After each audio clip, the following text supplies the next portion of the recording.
दोस्तों पिछले कुछ महीनों में जो हुआ है उसने ग्लोबल ऑयल मार्केट का पूरा गणित बदल दिया है। अमेरिका के विदेश मंत्री मार्को रूबियो ने पुष्टि की है कि वेनेजुला की कार्यवाहक राष्ट्रपति डेल्सी अगले हफ्ते भारत आने वाली है। इस दौरे का मुख्य मकसद तेल और ऊर्जा सहयोग को और मजबूत करना माना जा रहा है। खास बात यह है कि ये सब ऐसे समय पर हो रहा है जब भारत तेजी से वेनेजुला से तेल खरीद बढ़ा रहा है। कुछ साल पहले तक रूस भारत को भारी डिस्काउंट पर तेल दे रहा था।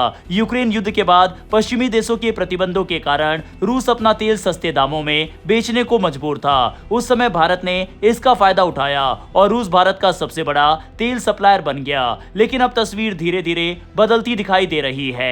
रिपोर्ट्स के मुताबिक मई 2026 में वेनेजुला भारत का तीसरा सबसे बड़ा क्रूड ऑयल सप्लायर बन गया है। हालांकि रूस और यूएई अभी भी आगे हैं, लेकिन वेनेजुला ने सऊदी अरब और अमेरिका को पीछे छोड़ दिया है। इतना ही नहीं, अब भारत दुनिया में वेनेजुला का सबसे बड़ा तेल खरीदार बन चुका है। यानी चीन और अमेरिका से भी ज्यादा तेल भारत खरीद रहा है। इसके पीछे सबसे बड़ी वजह है कीमत। पहले रूस का यूराल्स क्रूड भारत को ब्रेंट क्रूड से काफी सस्ता मिल रहा था, लेकिन हाल के महीनों में पश्चिमी एशिया में तनाव बढ़ने और हर्मुज स्ट्रेट के आसपास हालात बिगड़ने के बाद रूसी तेल महंगा हो गया। फरवरी में जो रूसी तेल ब्रेंट से लगभग $12 सस्ता था, वही मार्च आते आते ब्रेंट से भी महंगा बिकने लगा। एक समय तो इसकी कीमत ब्रेंट से $6 ऊपर पहुंच गई। यहीं से वेनेजुला भारत के लिए एक बड़ा विकल्प बनकर सामने आया। इस समय वेनेजुला का क्रूड ऑयल ब्रेंट से लगभग $5 से $8 सस्ता मिल रहा है। रिलायंस जैसी भारतीय कंपनियों ने अप्रैल डिलीवरी के लिए वेनेजुला का तेल करीब $6 से $7 कम कीमत पर खरीदा। यही कारण है कि मार्च और मई के बीच भारत में वेनेजुला से आने वाले तेल की मात्रा तेजी से बढ़ गई। मार्च 2026 में भारत करीब 3,43,000 बैरल प्रतिदिन वेनेजुला से तेल खरीद रहा था। मई तक ये आंकड़ा बढ़कर करीब 4,17,000 बैरल प्रतिदिन पहुंच गया।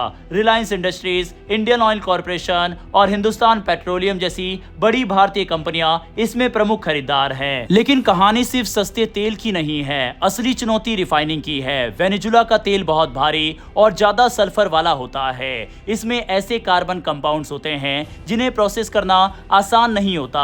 भारत की हर रिफाइनरी इस तेल को संभाल नहीं सकती। देश में सिर्फ कुछ बड़ी रिफाइनरियां ही इस तरह का तेल प्रोसेस कर सकती है। इनमें रिलायंस का जामनगर कॉम्प्लेक्स, इंडियन ऑयल की पारादीप रिफाइनरी और कुछ दूसरी बड़ी सुविधाएं शामिल है। यानी अगर वेनेजुला ज्यादा तेल भी देना चाहे तब भी भारत तुरंत उसे बड़े पैमाने पर इस्तेमाल नहीं कर सकता।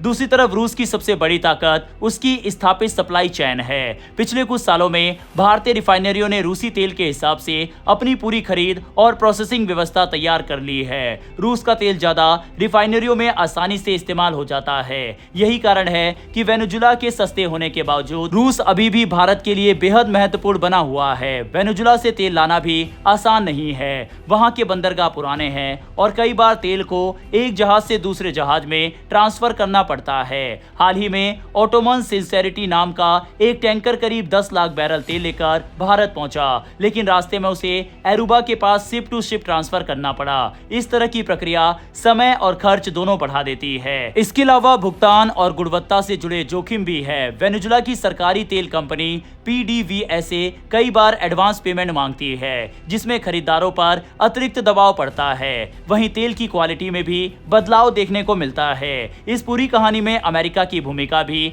बेहद अहम है। फरवरी 2026 में अमेरिका ने एक विशेष लाइसेंस जारी किया, जिससे भारतीय कंपनियां सीधे PDVSA से तेल खरीद सकती है। पहले उन्हें ट्रेडिंग कंपनियों के जरिए खरीदना पड़ता था, जिससे लागत बढ़ जाती थी। अमेरिका और भारत के बीच हुए अंतरिम ट्रेड समझौते के बाद भारत को वेनेजुला से तेल खरीदने में कुछ राहत मिली है। हालांकि ये राहत हमेशा के लिए नहीं है। जुलाई 2026 तक अमेरिका और भारत के बीच एक बड़ा ट्रेड समझौता होना है। अगर उसमें दिक्कत आती है तो वेनेजुला से तेल खरीदना फिर मुश्किल हो सकता है। यानी भारत को अब सिर्फ कीमत नहीं बल्कि भू राजनीति और कूटनीति का भी ध्यान रखना पड़ेगा। एक और दिलचस्प बात यह है कि भारत की सरकारी कंपनी ONGC विदेश के करीब $500 मिलियन वेनेजुला में लंबे समय से फंसे हुए हैं। माना जा रहा है डेल्सी रोड्रिगेज की भारत यात्रा में इस मुद्दे पर भी बातचीत हो सकती है। कुल मिलाकर भारत इस समय अपनी ऊर्जा रणनीति को काफी व्यवहारिक तरीके से चला रहा है। जहां सस्ता तेल मिलेगा,